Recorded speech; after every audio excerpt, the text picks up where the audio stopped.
Hello, I'm Benny Westside, and today we're doing a crash course on Kraven the Hunter.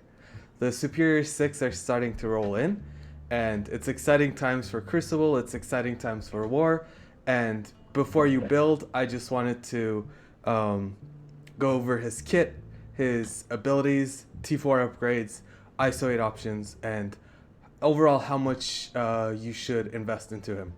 So let's start with his abilities. Now that they're on the website, we can look over here and easily determine what the T4 upgrade brings.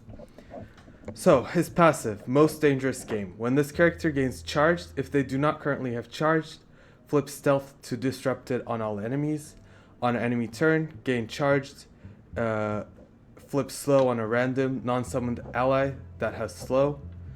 Flip heal block on a random non-summoned ally that has heal block. Enemies with offense down cannot gain death proof. He's going to gain 5% damage per charged, and then he's going to give 60% to the whole team. On spawn, if he has 2 or more superior allies, he applies safeguard to self and all sinister allies. This is essential. This is great. This upgrade you gotta do. Oh, sorry. Upgrade. There we go. Alright, now his turn 1 ability is going to be his special. Can't run, can't hide. Attack primary target for 280 damage, apply ability block, chain to 4 adjacent, apply offense down for 2 turns to each target, plus flip 2 random positives, and he's going to clear charge from himself. In Crucible, instead attack all enemies so it becomes an AoE, apply ability block to all controller enemies, and then he gains 70% extra crit chance towards support enemies. It is undodgeable and cannot be countered. The T4 gives him the ability to flip immunity on primary target. Let's see the operational order. I believe he does it first. Yes, perfect. He flips immunity, then applies ability block. This is amazing. Black Cat doesn't have that, for example, on her special. So this is a fantastic upgrade. I would consider this borderline essential because so many characters have immunity nowadays. So that's another upgrade. Alright, let's look at his ultimate, which is going to be his turn 2 ability. He's going to attack all enemies, apply 2 bleed, offense down, slow. He's going to flip death proof on everybody, and then he's going to clear charge from himself again. If any target has offense down, he's going to apply 2 additional bleed, and then apply 2 slow to that target. And then his T4 upgrade makes him flip all stealth on each target. Again, this is amazing on teams like Secret Defenders, Infestation. Also new Avengers. Yes, I keep flipping the names. New Avengers as well. Stealth has become a big thing. Super Skrull. There's a turn where he has stealth but not safeguard, so he can flip stealth on Super Skrull. I would consider this an essential ability as well. All of these 3 abilities, the T4s change the way he works, so these are very important, very valuable upgrades. Alright, finally let's look at his basic. Attack primary, chain to 1 adjacent, apply offense down to each, and then gain counter. The upgrade only gives him 60% damage. I would say this is solid because he's a damage dealer. If you run him as striker, its value increases, but it's only 60% damage on 2 targets. So I wouldn't call this an essential. It's a good value upgrade, but not necessarily one that you have to rush to build up. Alright, let's look at Kraven again. So he's a damage dealer. He has a lot of AoEs. This is an AoE or a chain. This is an AoE, and then this is a 2-target chain. So Raider and Striker are both good options for him. I think he doesn't have a set ISO between the two, especially because the team is so flexible in War. You're going to be running different comps, so you want to build it so that you have a good balance of vulnerables and strikers on the team.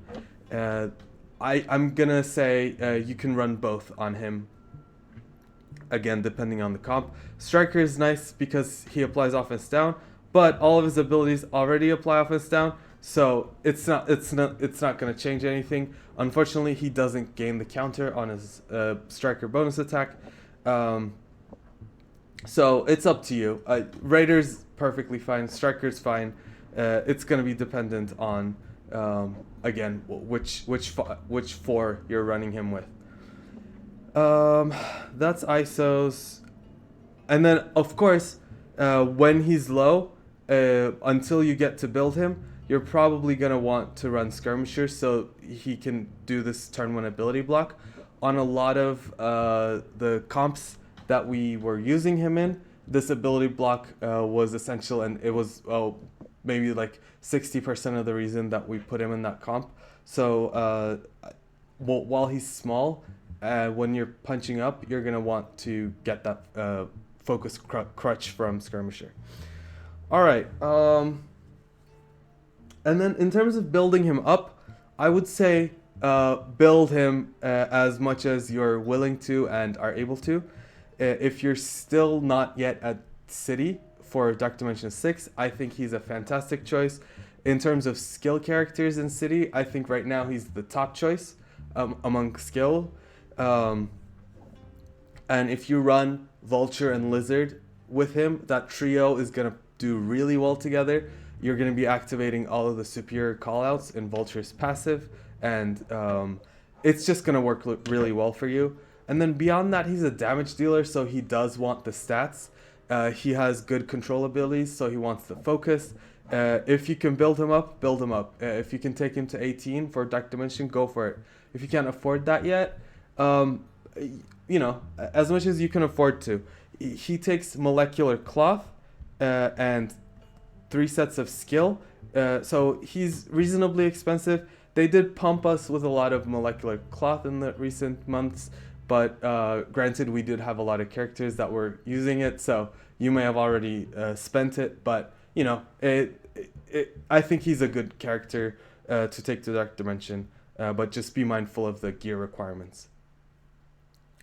All right, in short, special, ultimate, passive, all essential upgrades, basic, quite skippable, ISO class, Raider or Striker, depending on which comp you're running him. If you want to be safer, you could go for Raider, but I'll have both of the ISO classes up to blue 3 at least, possibly blue 4, just so I can swap between the two. Yeah, like the thing is, like Green Goblin, Lizard, Shocker, Vulture, Mysteria, a lot of those characters benefit from both of them, so they're very flexible in what you want to do. I would say maybe test it out and then see what feels best for you. That way you're not committing to something prematurely. And then gear-wise, just build them up as much as you're willing to and able to. He's going to serve you well in Crucible and in War. Good luck playing with Kraven. Thank you for doing this crash course with me. Sorry, my loincloth fell off. Apparently in the 21st century, they don't teach you how to tie those. All right, I'll see you in the next one.